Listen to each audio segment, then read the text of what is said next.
Right, time for entertainment, and Miss G is here. Hello, Miss G. Hello, hello. How you doing, Israel? I'm well. I see you're doing really well. Yeah. So, have you had the chance to pick up a phone one day to call someone that you wear a loggerheads with, and say to them that I know we said things, we've had our issues, but Charlie, I miss you.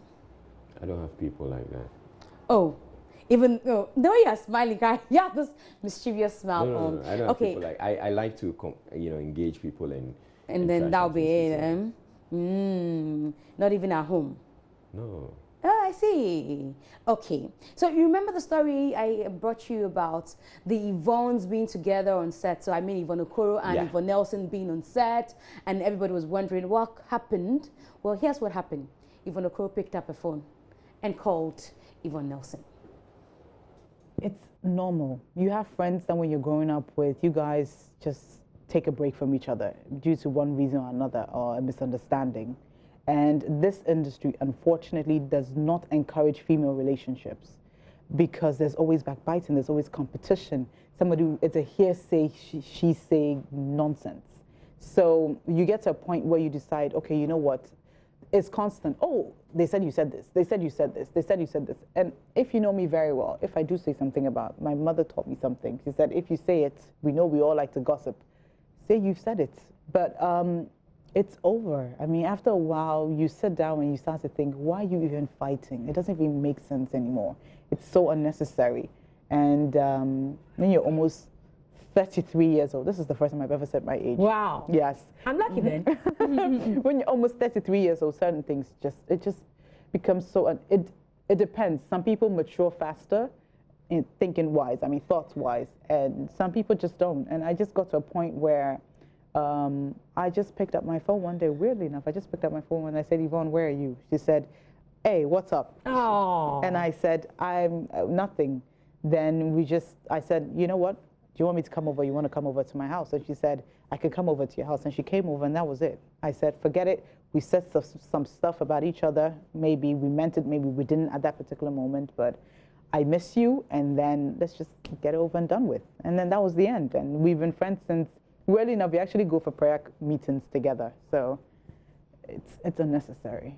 We started getting closer, say about this, I think 2 months ago, 2 or 3 months ago. We started getting closer, yeah.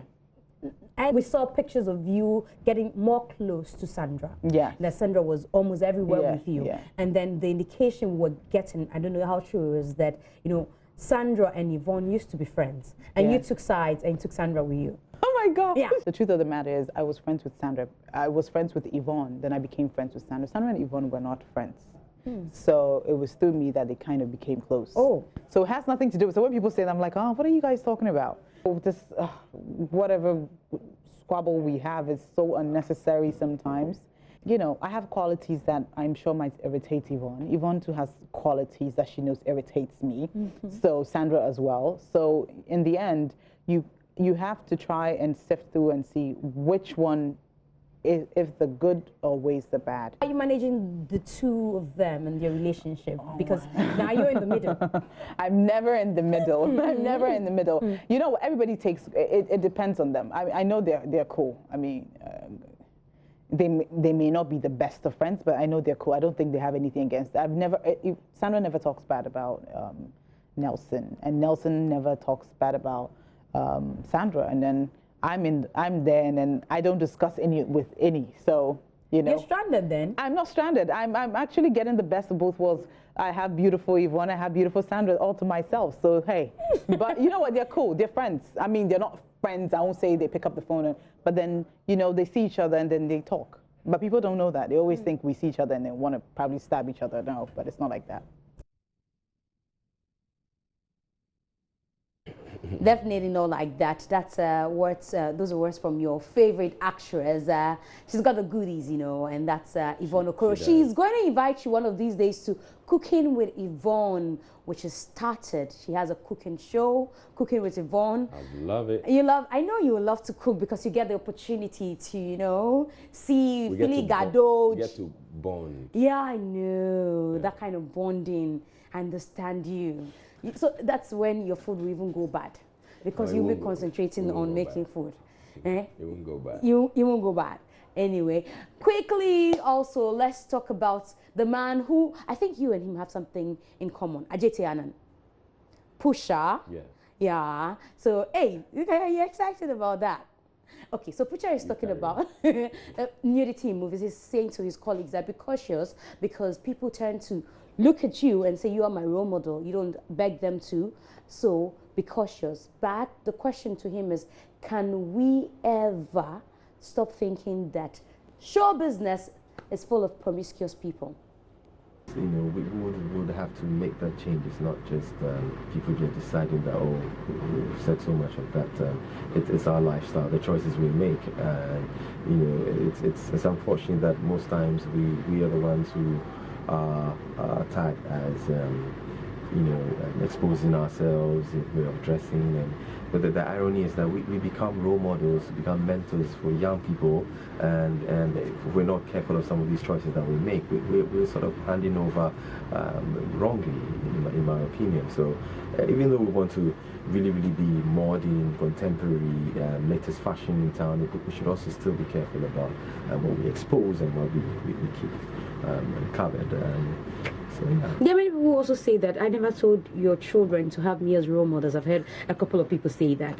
Yeah, I'm a bit sensitive to that comment.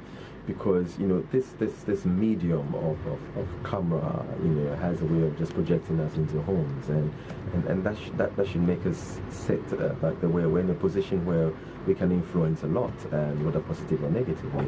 I think that we should reconsider how we do that. If we can do that in our own private spaces, then we should be careful when we come to the public space that we don't own that space alone, and should be wary of how we dress and how we even talk and relate to other people, because yeah, we are leaders in some sort.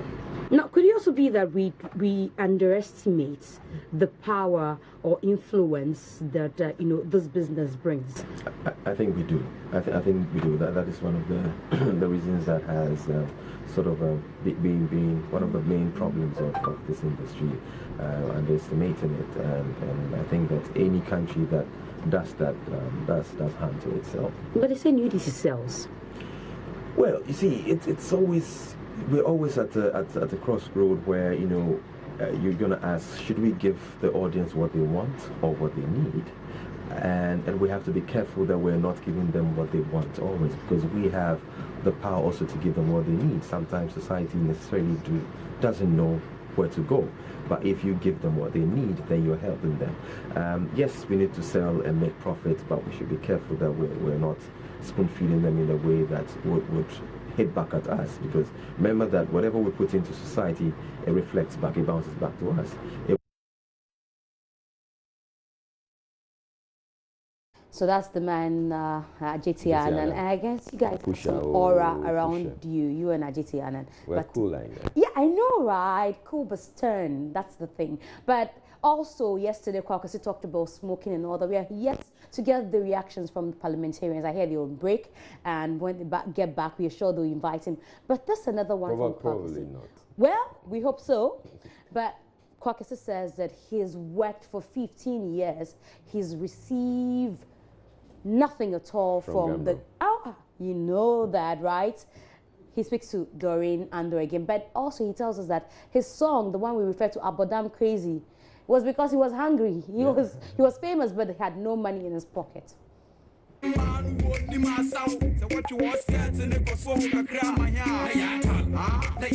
was hunger, you know, after releasing Oye Nonsense and Mato Kwakwa on the compilation album. Here am I, my song is playing everywhere, but very hungry.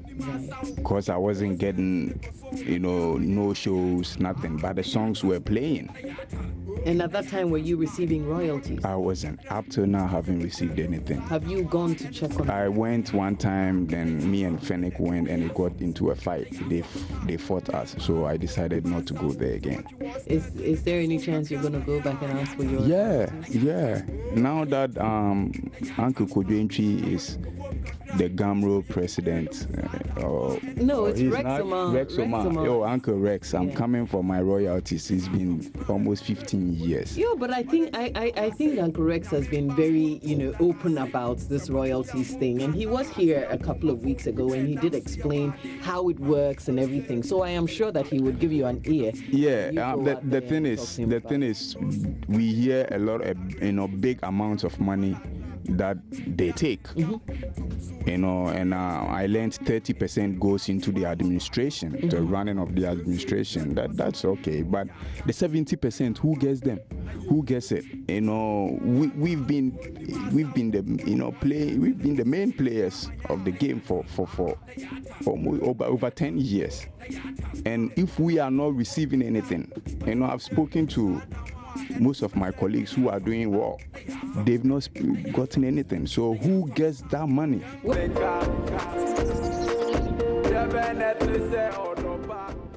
All right, so Kwakese there. Yeah, I hope the artists get to resolve their issues with Gamro. And tell you, everybody seems to be everybody complaining about Gamro. seems to be complaining, but Gamro says that he needs to re-register. Once he re-registers, they can give him a back pay for 3 years, all that he hasn't received from them. But he needs to come to the office How about the and 15 re-register. years? After 3 years, you lose your money. That's what happens. Oh no. Yeah, so that'll be for entertainment. All right, thank you very much, Ms. G. Up next, we'll bring you Gary R. Smith with sports.